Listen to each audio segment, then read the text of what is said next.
And burn. Hey, so today I'm going to be discussing Marnies' Crystal World. This is the lead vocalist from Ladytron's first solo album. Came out a number of years back. Here it is, and technically, yeah, this was released back in 2013. I probably should have researched that before I did this video. It doesn't look that professional. Everybody's gonna see right through me now, which is gonna crush me because I'm terribly self-absorbed. But anyways, yes, Crystal World. This record was massive. I heard about it a couple of years prior, and I waited for it to be released because I wanted to see what she was going to do on her own, because Ladytron, I've loved Ladytron for years, and this record, it didn't disappoint me, like, at all. I mean, there are so many songs on here, like The Hunter, Hearts on Fire, Sugarland, Laura, and Gold. God, I love Gold. But yeah, this record was exactly what I thought it was going to be. It has those like haunting Ladytron vocals that she's known for. Assuming you know who Ladytron is. I've been into Ladytron for so long now, they're practically as big as Metallica in my mind.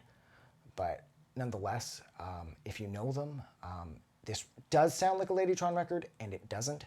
It has a completely unique sound. So it isn't, you know, just a bunch of leftover Ladytron songs that she decided to use. These songs sound fresh and vibrant, and as if they were created 100% for the sake of releasing them as a solo project. She's since released a second album, which I will review at some point, but I won't touch it now. I'm waiting for the vinyl to show up because I managed to score it for 23 bucks from some place through Amazon, some third-party seller. So I will talk about that when I get it, because it's more exciting when I have it here than it is to discuss it when I don't. But yeah, Crystal World, it's funny, the title of the album sums up every track perfectly. They sound like they were written inside of some kind of crystal palace inside of a potential crystal world.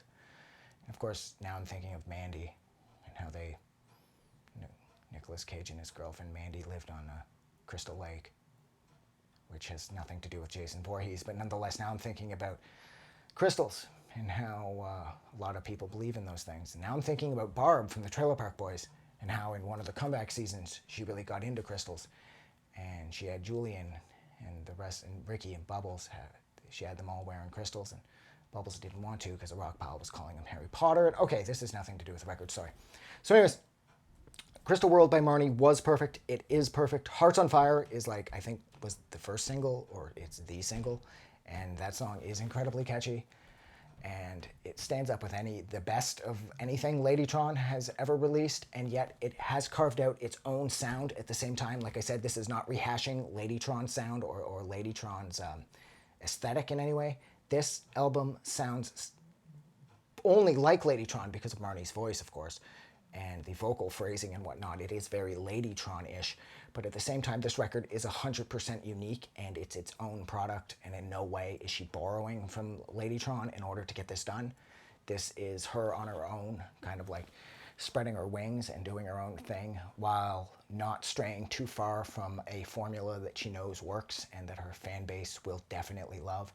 And I'm pretty sure this album was fairly well received, at least. If I'm not mistaken, isn't this on Crepuscule?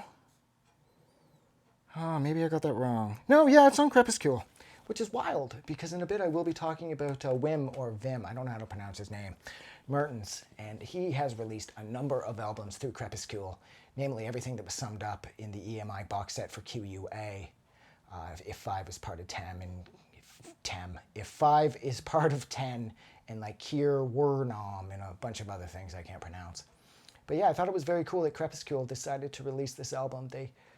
They are known for more of, like I said, things along the lines of classical albums and whatnot, so I thought it was really progressive of them to choose to work with her.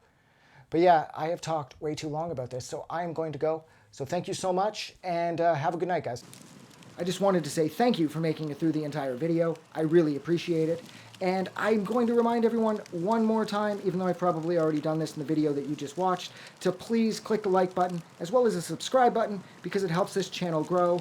And thank you for hitting like and subscribe, and we will see you guys really soon.